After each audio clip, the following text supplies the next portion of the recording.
Political है वो हर चीज जो है लोगों के अजीज। आप कहेंगे मतलब जो लोगों के करीब है ना उसका पॉलिटिकल होना तय है। एग्जाम्पल रिलीजन, आप भी कुछ एग्जाम्पल सोचिए। एंशियंट टाइम से आज तक आपने नहीं देखा कि धर्म का इस्तेमाल राजनीतिक ताकत के लिए होता रहा है।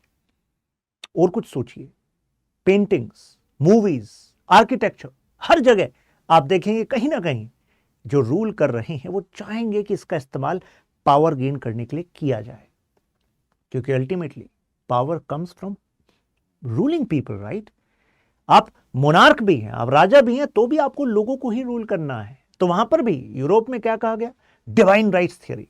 एक्चुअली राजा को ना ईश्वर ने बैठाया है, तो इस वजह से ईश्वर के हिसाब से तो चलना ही पड़ेगा। राजा के खिलाफ जाना मतलब ईश्वर के खिलाफ जाना। अब मैं यहां पर ये बात क्यों कर रहा हूं, क्योंकि मिडिल ईस्ट की पॉलिटिक्स में आप ऐसे ही कुछ टूल्स का इस्तेमाल होते हुए देखेंगे, जैसे कि पॉलिटिकल इस्लाम, ये वर्ड भी यूज किया जाता है इन कंटेक्स्ट ऑफ ईरान पोस्ट 1979, यानी कि 1979 के बाद ये शब्द जो है खासा प्रयोग होने लगा। अब पाकिस्तान और ईरान में एक कॉमन चीज है, दोनों धर्म एक पर्टिकुलर धर्म के बेसिस पे स्थापित हुए और आतंक का इस्तेमाल करते हैं, ये आरोप इन पर लगता है। पाकिस्तान का आप जानते ही हैं, और ईरान के बारे में भी पता है, प्रॉक्सी वॉर्स का इस्तेमाल करता है, चाहे वो हुतीज को हथियार सप्लाई करना हो या फिर यमन में हुतीज, आपके हिजबुल्ला लेबनान में, उसके अलावा इराक में भी कुछ रेजिस्टेंस वाले ग्रुप्स हैं। तो कहने का मतलब ये हुआ कि यार जब दोनों इसका इस्तेमाल कर रहे हैं और दोनों इसी रीजन में है, जो मिडिल ईस्ट, साउथ एशिया, ऊपर सेंट्रल एशिया, तो फिर यूएसए पाकिस्तान को तो फेवर करता है लेकिन ईरान को फेवर नहीं करता। भाई ये क्या धोखेबाजी है। फिर तो ईरान को भी फेवर करना चाहिए, ईरान को भी यूज करना चाहिए, है कि नहीं, अपने बेनिफिट के लिए, जैसे वो करता आया है। तो देखो, एक तो फैक्टर होता है रेजिम, भाई जो ताकत में है ना वो किसके फेवर में है। अब पाकिस्तान तो सीधा सा नेशन है, मैं सीधा सा इसलिए कह रहा हूं, वो ट्रांजैक्शनल नेशन है। देखिए जो लालची है ना, जो लालची है, नीडी है, ग्रीडी है, उससे काम कराना सबसे आसान होता है, क्योंकि पता है कि यहां पर कुछ ग्रांट्स दे दोगे, कुछ मिलिट्री सपोर्ट दे दोगे, पाकिस्तान कहेगा बताइए किसके खिलाफ हमें आपको सपोर्ट करना है। जैसे कि जब यूएसए ने कहा कि हम इराक में एंटर करने वाले हैं, तो पाकिस्तान वाज लाइक कि नहीं, हम इसका समर्थन कभी नहीं करते, आप हमसे सपोर्ट लेंगे, हमारे लैंड का इस्तेमाल करेंगे, हम कभी नहीं करेंगे। तो उन्होंने कहा देखो पैसा हथियार दे देंगे तुम्हें, बताओ तुम्हारा $1 बिलियन उधार है वो हटा देंगे। तो पाकिस्तान ने कहा बताइए करना क्या है, कौन कौन से बेसिस चाहिए, ये बेसिस है। तो यानी कि पाकिस्तान के साथ काम करना आसान है, क्योंकि जो उसका रेजिम है वो इस तरीके से सेट है, राइट। इसी वजह से फिर पाकिस्तान का इस्तेमाल कोल्ड वॉर के दौरान भी यूएसए ने करा। फिर वो 2001 के बाद जब वो war on terror George W Bush ने चलाया था यूएसए, तो उसमें ही फिर पाकिस्तान का इस्तेमाल किया। अभी उसकी डिटेल पर मैं आऊंगा। लेकिन ईरान की बात करें, 1979 के बाद जो ईरान में रेजीम आया वो आया ही इस बेसिस पर था कि यूएसए ने तो तबाह किया ईरान को। अब अगर वो रिजीम आगे जाकर हाथ मिला ले यूएसए से, इजराइल से, तो यानी कि फिर तो तुम्हारे यहां होने पर क्वेश्चन हो जाएगा भाई साहब, क्योंकि इससे पहले तो तुमने एक कॉन्कॉक्शन बनाया था बहुत अच्छा, जिसमें रिलीजन भी था, नेशनलिज्म भी था, वो सब आइडियाज डिफीट हो जाएंगे जिसके बेसिस पर तुम्हें ताकत हासिल हुई है। तो ये लॉजिक दिया जाता है। तो चलिए सबसे पहले ईरान की बात कर लेते हैं, फिर पाकिस्तान की बात करेंगे, फिर आपको पता लगेगा कि क्या वाकई यूएसए चाहता है कि ईरान की प्रॉब्लम सॉल्व हो जाए, ईरान के रिलेशन बाकी सब देशों के साथ कोर्डियल हो जाए। देखिए कई बार क्या है, कुछ लोग या कुछ देश ऐसे हो सकते हैं कि वो कहेंगे कि हमें रिश्ते को सुधारना है, सुधारना है, सुधारना है, लेकिन सुधारना नहीं चाहेंगे, क्योंकि रिश्ते को अगर बिगाड़ कर रखने में ज्यादा बेनिफिट मिल रहा है उन्हें, तो भाई वो बेनिफिट लेते रहेंगे। ऐसा ही कुछ यहां पर है। ये क्या है ये डायनेमिक्स, अभी आपको पता लग जाएगा। सबसे पहले यहां पर चलते हैं 1979 से भी पहले की बात करते हैं। तो एक समय ये था जिसको आज हम ईरान कहते हैं, तो यहां पर पर्शिया होता था, तो कजर पर्शिया, तो कजर एक डायनेस्टी होती थी, वो रूल करती थी, कजर ट्राइब होता था, और कहा जाता है टर्किक ओरिजिन का ट्राइब था, इस एरिया पर रूल करता था। तो अब इसमें 19th सेंचुरी में हम देख रहे हैं कि यहां पर यूएसए के साथ उनके रिलेशंस अच्छे चल रहे हैं। ये वो समय था जब ब्रिटेन का भी इंटरेस्ट पर्शिया में था, जब रशिया के भी इंटरेस्ट पर्शिया में था, और ये दोनों ही इस एरिया की सबसे बड़ी एक्सपेंशनिस्ट पावर थी। और मुझे बताइए, आप अगर बीच में हैं, इस ऊपर से आ रहा है रशिया एक्सपेंड करता हुआ, और इधर से जो ब्रिटेन है उसने इंडिया वाला पार्ट तो कब्जा ही रखा था, ये पूरा आज जो पाकिस्तान वाला पार्ट है, और वो आगे बढ़कर आएगा। पाकिस्तान से लैंड किसका लगता है? अरे ईरान का लगता है। तो कहने का मतलब है कि नेक्स्ट स्टेप फॉर ब्रिटेन क्या था? ईरान ही तो था यहां से। तो कहने का मतलब ये हुआ कि इस लॉजिक से जो पर्शिया था उसको लगा एक तरफ ये हम पर कब्जा कर सकते हैं, एक ऊपर से हम पर कब्जा कर सकते हैं, तो हमें चाहिए कोई थर्ड फोर्स जो ऐसे इंपीरियलिज्म और कॉलोनियलिज्म के खिलाफ हो। तो ये मानने लग गए कि ये थर्ड फोर्स यूएसए है। तो यानी कि भाई यूएसए हमारा काम का है, यूएसए में मॉडर्नाइज करेगा, यानी कि जिससे कि हमारी डिपेंडेंस इन पर कम होगी। अगर कोई कॉन्फ्लिक्ट होता है तो भाई हमारे पास लड़ने की क्षमता होनी चाहिए। तो इकोनॉमिक मॉडर्नाइजेशन, मिलिट्री मॉडर्नाइजेशन में हमें हेल्प करेगा। वर्ल्ड वॉर II के बाद तो यूएसए और ईरान के रिश्ते अभी तक के सबसे क्लोजेस्ट रिश्ते बन गए। जब यहां पर ये शाह मोहम्मद रजा पहलवी की सरकार बनी, असल में इनकी सरकार को तो एक बार यूएसए ने बचाया भी था, चले गए, इनको रिइंस्टेट किया गया। तो कहने का मतलब यूएसए इनको बैक कर रहा था। अब यूएसए बैक क्यों कर रहा था? भाई फायदे में कुछ ना कुछ तो उसको भी मिल रहा होगा।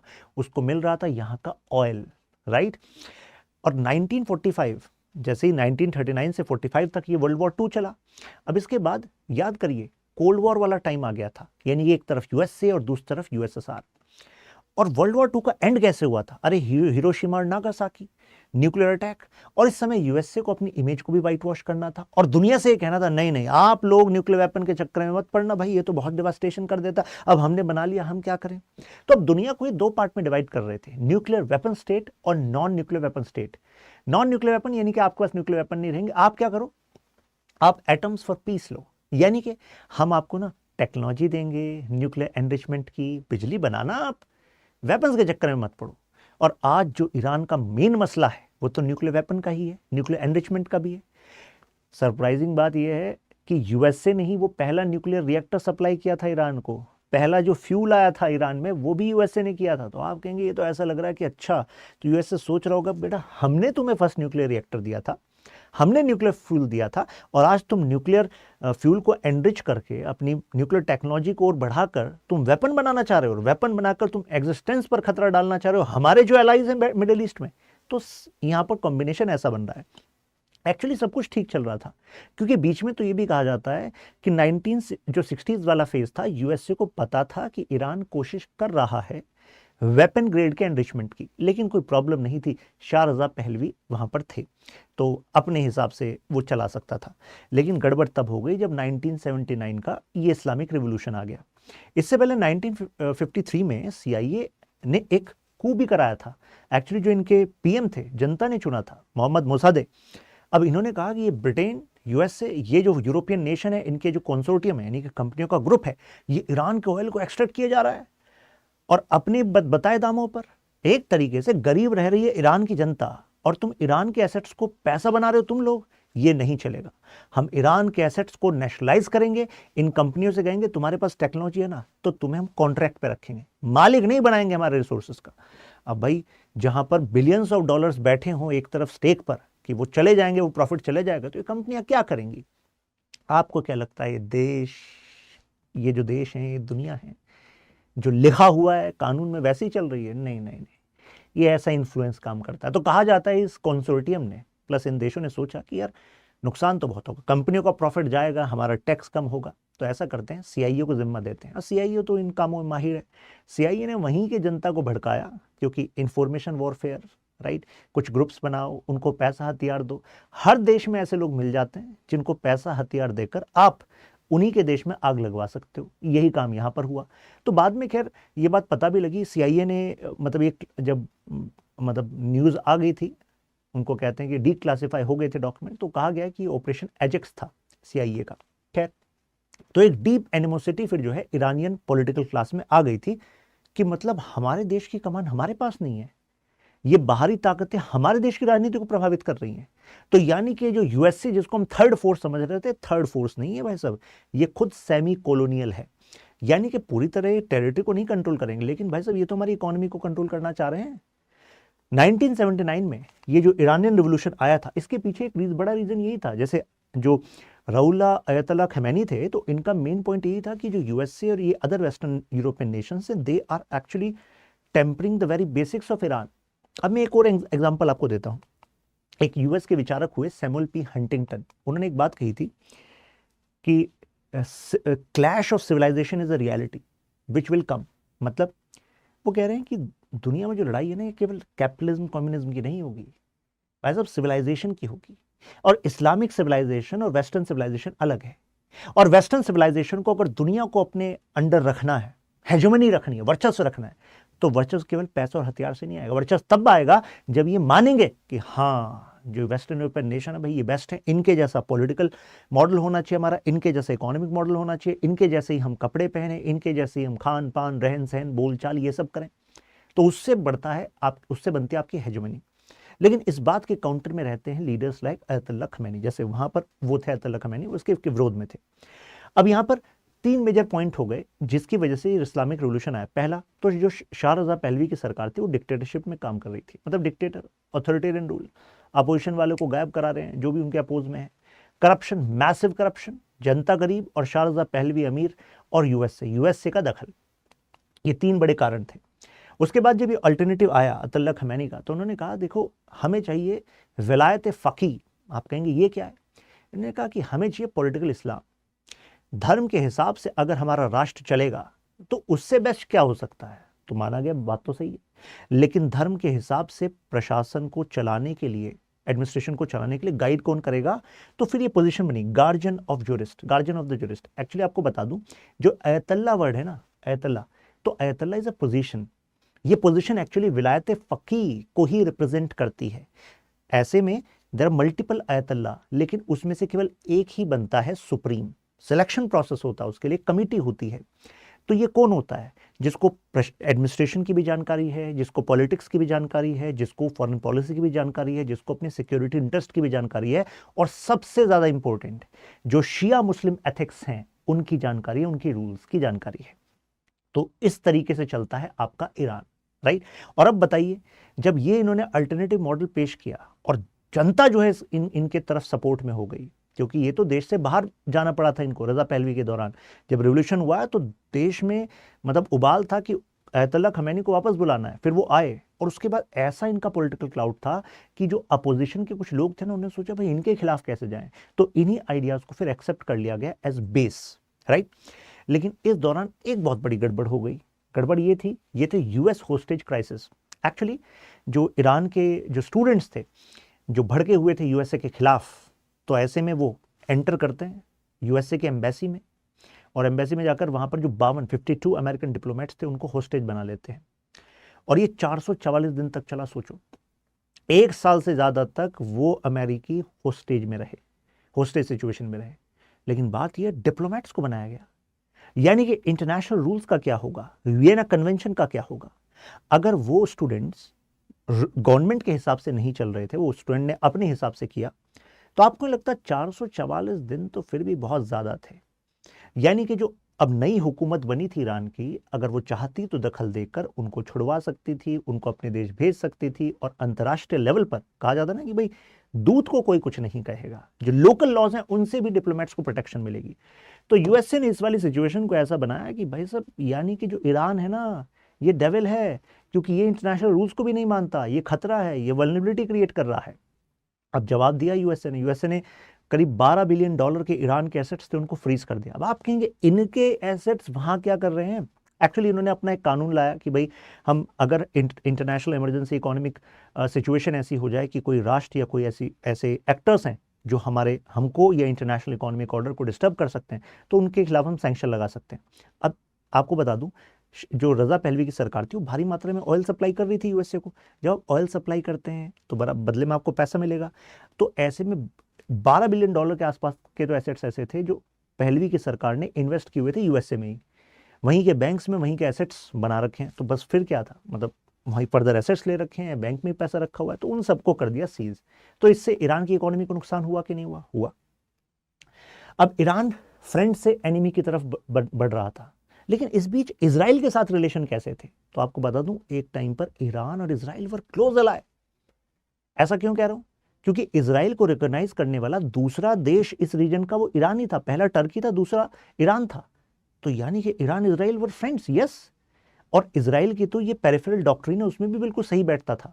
आप कहेंगे पेरिफेरल डॉक्ट्रिन क्या है? एक्चुअली जब इजराइल पर अरब देश आक्रमण कर रहे थे, उनके खिलाफ इसराइल लड़ा, फिर जीता भी, अपना अपना एक नया देश बना लिया उसने, इसराइल ने। तो इसराइल के लीडर्स ने कहा ऐसा करो, जो हमारे दुश्मन का पड़ोसी है उससे दोस्ती बनाओ। तो धीरे धीरे अरब देशों के बराबर में जो नेशंस है, क्योंकि अरब के बराबर में फिर ये पर्शिया, तो इससे अगर दोस्ती बनाएंगे तो अल्टीमेटली हमारे बेनिफिट में वर्क करेगी। तो इसराइल लॉजिक से ठीक बैठ रहा था। देखिए मतलब इसराइल का तो मेन ऑयल सप्लायर था Iran, even military security in सब एरियाज में देवर ग्रोइंग। तो ईरान को भी बेनिफिट था, भाई इसराइल से वेपन चाहिए, सिक्योरिटी पार्टनरशिप चाहिए, इंटेलिजेंस पार्टनरशिप चाहिए, सब चल रहा था। लेकिन जैसे 1979 का ये रिवोल्यूशन होता है, उसके बाद कहा जाता है ये तो भाई लिटिल सैटन है, मतलब ये तो इसराइल तो शैतान है, और यूएसए के लिए तो अलग वर्ड, मतलब ग्रेट सैटन बोला गया। अब जो नया ईरान बना, इन्होंने कहा कि हमारा जो पॉलिटिकल कल्चर होगा, हमारी जो फॉरेन पॉलिसी होगी, वो खमेनी डिसाइड करेंगे, सुप्रीम लीडर डिसाइड करेंगे।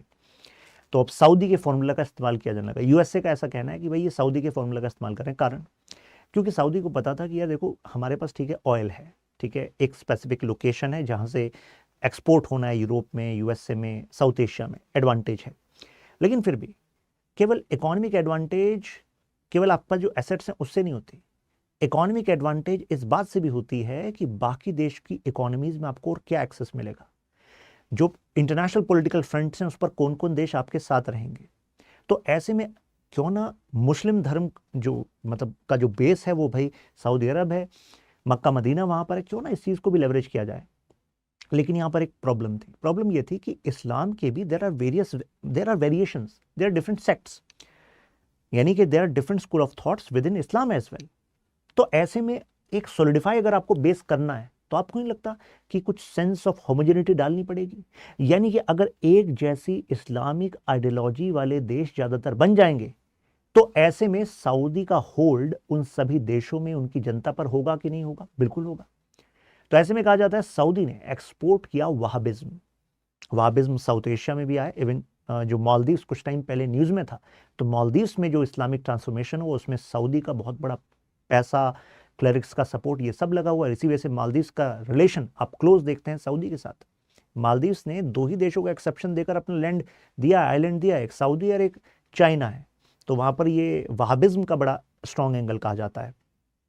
तो यहाँ पर ईरान ने कहा हम ही क्यों पीछे रहे, तो ईरान ने कहा हम एक्सपोर्ट करेंगे शिया इस्लाम। मतलब आज भी अगर आप में से कोई शिया कम्युनिटी से हो तो आप भी जानते होंगे कि there is a huge respect in the Shia world. मतलब लीडर ही ईरान है। कितने सारे दुनिया भर से जो शिया परिवार हैं उसमें से लोग अपने बच्चों को पढ़ने भेजते हैं ईरान, और उनका खर्चा, कितने सारे लोगों की रहना, education, that is sponsored by Iran. तो ये क्या है? ये सॉफ्ट पावर है जो ईरान डेवलप कर रहा है। तो ईरान का कहना है ये जो यूएस है ये तो भाई शैतान बुजुर्ग है, मतलब वो ग्रेट सैटन है। तो एंटी अमेरिका सेंटिमेंट जो है वो एक्चुअली कल्चर में पेनिट्रेट कर चुका है।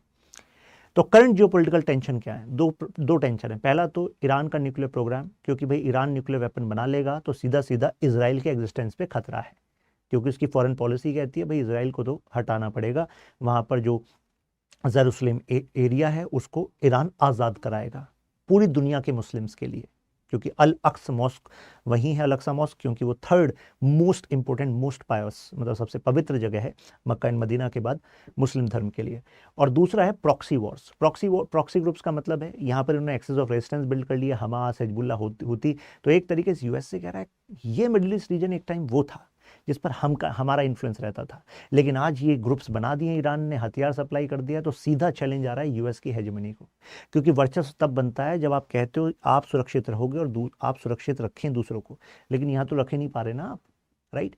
अब यूएस एंड पाकिस्तान के एंगल को जानते हैं। देखो कोल्ड वॉर के दौरान यूएसए ने इंडिया से कहा India you need to be part of one group, means you should actually become part of USA ally, मतलब यूएसए का सैटेलाइट नेशन, यूएसए का पार्टनर बन जाइए। अब कोई सैटेलाइट बोलेगा नहीं, लेकिन कहेगा कि अल्टीमेटली कोल्ड वॉर में ना शैतान यूएसएसआर है। ये भी शैतान यूज कर रहा था, कह रहा था देखो कम्युनिस्ट ये धर्म को नहीं मानते। खैर, तो हमने तो कहा भाई हम तो भाई देखो नॉन अलाइनमेंट का यूज़ करेंगे। जैसे ही पाकिस्तान को पैसा मिला तो पाकिस्तान ने कहा बताइए आपको जनाब कौन कौन से बेस देने हैं। जैसे पेशावर एयर स्टेशन इन्होंने यूएसए को लीज पे दे दिया, क्यों? जिससे कि इंटेलिजेंस गैदर की जा सके यूएसआर के खिलाफ, क्योंकि कोल्ड वॉर चल रहा था। पाकिस्तान का रोल जो है बढ़ता चला गया, कारण क्योंकि अब यूएसएसआर को पुशबैक करना था। तो वहां पर यूएसआर कम्युनिस्ट है, एथीस्ट है, और वो अफगानिस्तान में एंटर कर रहा था, जो इस्लाम को फॉलो करने वाला एरिया है। अफगानिस्तान का डिस्टिंक्ट कल्चर खतरे में था, ऐसी बातें कही गई। तो ऐसे में यूएसए और सऊदी मिले और पाकिस्तान को कहा तुम्हें देंगे पैसा, हथियार, लेकिन हमें मुजाहिदीन तैयार करने हैं। फिर क्या था, फिर मुजाहिदीन को तैयार किया गया, यूएसआर के खिलाफ लड़ाया गया, उनको पुश बैक किया गया। तो कहने का मतलब है कि पाकिस्तान पाइवटल फ्रंटलाइन बन गया। दूसरी बार इंपॉर्टेंट बन गया जब 9/11 हुआ। 9/11 करने वाला ग्रुप कौन सा था? Al Qaeda. Osama bin Laden Al Qaeda से बिलोंग करते थे। अलकायदा और तालिबान अलग अलग था। ओसामा बिन लादेन यहां से था, तो ओसामा बिन लादेन किसी तालिबान का क्या कनेक्शन? वो ये था, तालिबान को प्रॉब्लम दे रहा था एक नदर्न अलायंस करके ग्रुप, जिसको भारत भी सपोर्ट करता था एक टाइम पर। पॉइंट ये है कि तालिबान के दुश्मन को ठिकाने लगाया अलकायदा ने, और तालिबान भाई फिर तो पावर बन गया था उस टाइम पर। उसको हम कहते हैं तालिबान 1.0, राइट। 1990s में पावर बन गए अफगानिस्तान में। तो अलकायदा ने कहा कि भाई देखो, हमें अपने ऑपरेशन करने, हमें चाहिए पनाह। तालिबान ने कहा क्यों टेंशन ले रहे हो भाई, तुमने हमारे दुश्मन को निपटाया, आइए आइए अफगानिस्तान में। तो इन्होंने अफगानिस्तान की पहाड़ियों में शरण ले ली। अब यहां से इन्होंने ऑपरेशन किया जिसमें इन्होंने यूएसए पर अटैक कर दिया 9/11। तो यूएसए ने कहा भाई अब तो दोनों का इलाज करना पड़ेगा। पाकिस्तान ने कहा करिए करिए इनका इलाज, कोई दिक्कत वाली बात नहीं है। तो पाकिस्तान तो भाई पहले इनको सपोर्ट करा, फिर वहां से पैसा हथियार मिला तो इनके पीछे पड़ गया। तो न्यूट्रल, देखिए कितना अच्छा है। कहने का मतलब है जहां से पैसा हथियार मिलेगा वहां पर अपना गाड़ी घुमा देता है। तो नेटो को जरूरत पड़ी पाकिस्तान के बेस की, क्योंकि सीआईओ के ड्रोन ऑपरेशंस करने थे पाकिस्तान के एयर बेसिस से। तो यूएसए ने, मत समझ लीजिए कि 9/11 के बाद तो सबसे ज्यादा अगर किसी को फंडिंग मिली है ना यूएसए से, वो तो इसी को मिली है, पाकिस्तान को। पाकिस्तान की जियोपॉलिटिकल वैल्यू जो ईरान नहीं दे सकता, कारण क्या है? देखिए पाकिस्तान, इंडिया, मतलब पाकिस्तान से नीचे इंडिया, उससे ऊपर अफगानिस्तान, इधर ईरान। कभी कभी जिससे दोस्ती रखनी है, जियोपॉलिटिक्स का गेम ये कहता है, तो उसके कुछ प्रेशर पॉइंट्स भी तुम्हारे हाथ में होने चाहिए, क्योंकि दोस्ती तभी तक है जब तक उसका इंटरेस्ट तुमसे अलाइन है।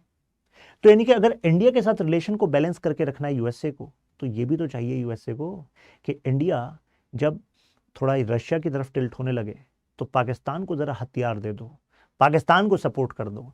जब पाकिस्तान प्रॉब्लम बढ़ जाएगी तो और सोफिस्टिकेटेड हथियारों के लिए और कुछ इंटरनेशनल इंस्टीट्यूशंस में पाकिस्तान के खिलाफ सैंक्शन लगवाने के लिए फिर इंडिया को यूएसए की जरूरत पड़ेगी। तो कहने का मतलब है कि पाकिस्तान इस वजह से भी जरूरी है क्योंकि इंडिया को मैनेज करना है। अफगानिस्तान से ऊपर पड़ता है सेंट्रल एशिया, और सेंट्रल एशिया कहा जाता है soft belly of Russia, soft belly. तो भाई जो तुम्हारा कंटेंडर है ग्लोबल जियोपॉलिटिक्स में, तो उसकी सॉफ्ट बेली के पास कौन बैठा है? पाकिस्तान। तो मतलब पाकिस्तान पे तो रहमत उसकी लोकेशन की वजह से भी है। फिर ईरान से बॉर्डर कनेक्ट होता है पाकिस्तान का, तो ईरान क्योंकि मान रहा है भाई यूएस से तुम तो शैतान हो, तो जाहिर सी बात है फिर यहां पर भी रोल आ जाता है पाकिस्तान का। अब ये भी कहा था कि यार ईरान डबल गेम खेलता है। डबल गेम क्यों? कहा अफगानिस्तान में जो तालिबान है ना, तो there are many fighters, there many ethnicities.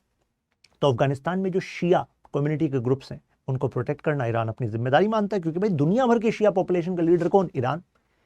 तो उनको सपोर्ट करता है। तालिबान के कुछ जो फैक्शंस हैं वो उसमें इन्वॉल्व हैं। तो यूएस को लगता है ये अच्छा यार, मतलब तुम अफगानिस्तान में भी कुछ ऐसे ग्रुप्स को सपोर्ट करते हो जो हमारे दुश्मन है, तो डबल गेम है।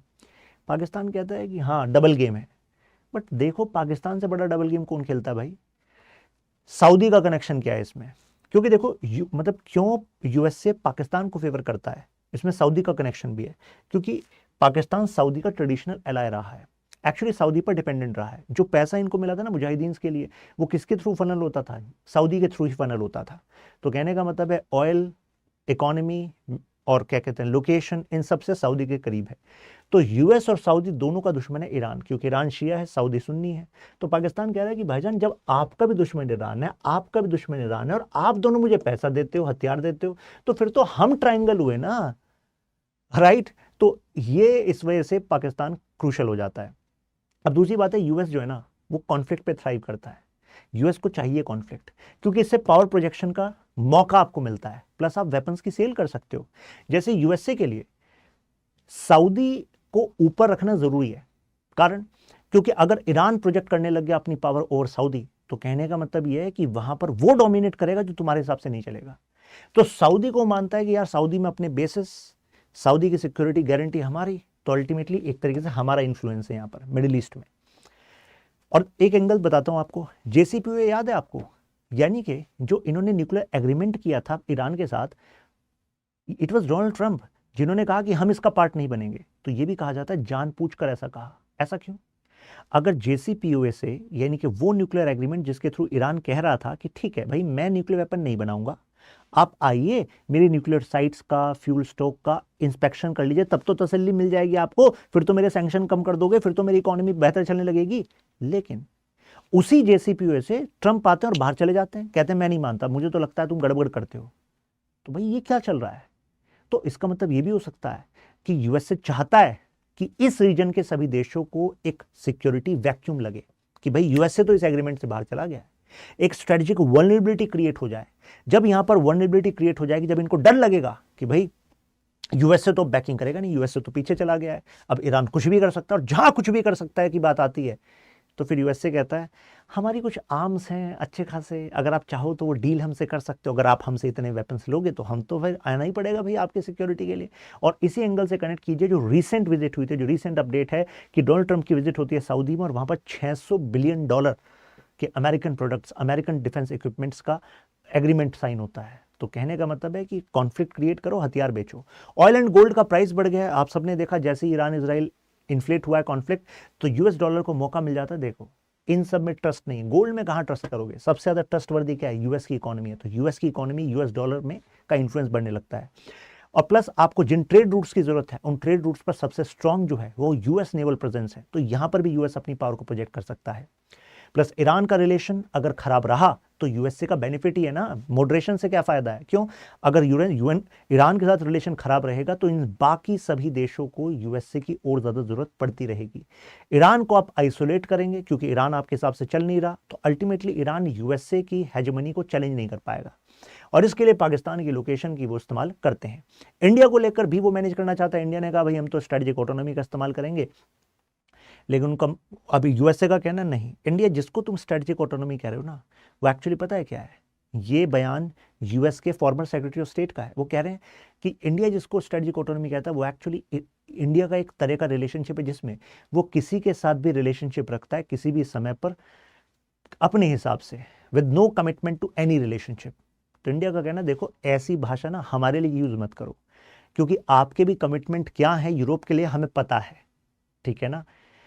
कैसे आप स्ट्रेटेजिक वल्नरेबिलिटी क्रिएट करते हो हमें पता है, और जो आप चाहते हो कि इंडिया को चाइना के खिलाफ यूज कर लें और यहां पर बेट एंड ब्लीड स्ट्रेटजी का इस्तेमाल करें, वो नहीं होगा, राइट? तो ऐसे में भी पाकिस्तान इनके लिए क्रूशियल बन जाता है कि ठीक है भाई प्रेशर पॉइंट यहां पर बनाकर रखेंगे। दूसरा ईरान वाला एंगल भी है, क्योंकि ईरान के साथ देखो इंडिया की रिलेशनशिप अच्छी रही है। जब तक ये सैंक्शन नहीं लगे थे तब तक थर्ड जो लार्जेस्ट हमें सप्लायर था वो ईरान ही होता था। हिस्टोरिकल कल्चरल लिंकेजेस भी हमारे। अब छाबार पर इंडिया इन्वेस्ट कर रहा था, है ना, और छाबार के थ्रू पाकिस्तान को सर्कमवेंट कर सीधा अफगानिस्तान से सेंट्रल एशिया तक रीच करे थे, और सेंट्रल एशिया से ऊपर रशिया। तो ये यूएसए को कैसे बचता? तो यूएसए ने कहा कि नहीं सैंक्शंस लगाएंगे ईरान पर, क्योंकि इस तरीके से तो आईएनएसटीसी कॉरिडोर से सीधा जो है रशिया को लेवरेज मिल रहा है, ईरान को लेवरेज मिल रहा है, और ये दोनों देश वो हैं जो यूएसए के हिसाब से चलते नहीं। आपको लगता कि अगर वो छाबार को अंडरमाइन करने की कोशिश कर रहा है यूएसए, तो एक तरीके से पाकिस्तान के सीपैक को बेनिफिट दे देगा, क्योंकि पाकिस्तान का ग्वादार इस रीजन में फिर इंपॉर्टेंट हो जाएगा ना पोर्ट। तो आप कहोगे लेकिन यहां पर तो चाइना को बेनिफिट होगा। देखो कई बार प्रेशर पॉइंट्स बनाए रखने के लिए ये स्ट्रेटजीज जरूरी होती हैं। कम से कम पाकिस्तान को ये तो कहेगा देखो छाबार वाली स्ट्रेटजी को देखो अंडरमाइन करा दिया इंडिया का, तुम्हें तो बेनिफिट हम कुछ करा रहे हैं। प्लस ये पेयर्ड माइनॉरिटी कॉम्प्लेक्स, एक्चुअली इसका मतलब ये होता है कि इंडिया और चाइना एक दूसरे को मतलब कॉम्प्लेक्स रिलेशनशिप में है, जिसमें कि पाकिस्तान को लगता है कि मैं माइनॉरिटी में हूँ, मैं इनसिक्योरिटी में हूँ, मेरे पास हथियार कम है, मेरे पास टेरिटरी कम है, और इंडिया मेरे लिए एग्जिस्टेंशियल क्राइसिस है। और इंडिया को लगता है भाई जब तुम मुझे एग्जिस्टेंशियल क्राइसिस मानते हो तो यानी कि तुम टेररिस्ट अटैक भी करोगे, तुम कोई ना कोई कोवर्ट ऑपरेशन करते रहोगे, तो इस वजह से हमारे रिश्ते खराब रहते हैं, जिसका बेनिफिट जो है ये वेस्टर्न पावर्स लेती रही हैं।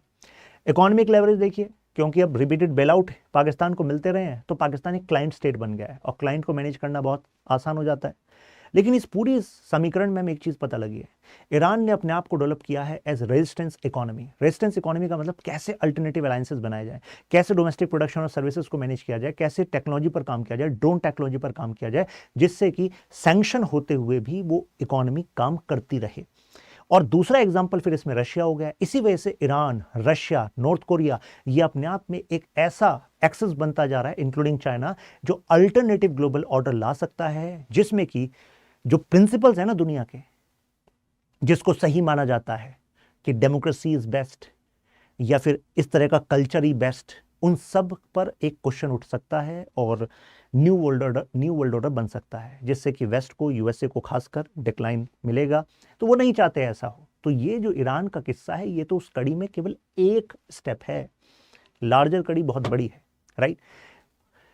तो मुझे लगता है कि अब आपको क्लियर हो गया होगा। अगर सब कुछ है clear, you can mention ultra clear या वाह इन कमेंट्स। यहां पर आप मेरे साथ कनेक्ट कर सकते हैं। ये क्वेश्चन यहां से बनता है, examine USA Iran relations in context of using Pakistan as strategic lever. बहुत ही अच्छा क्वेश्चन।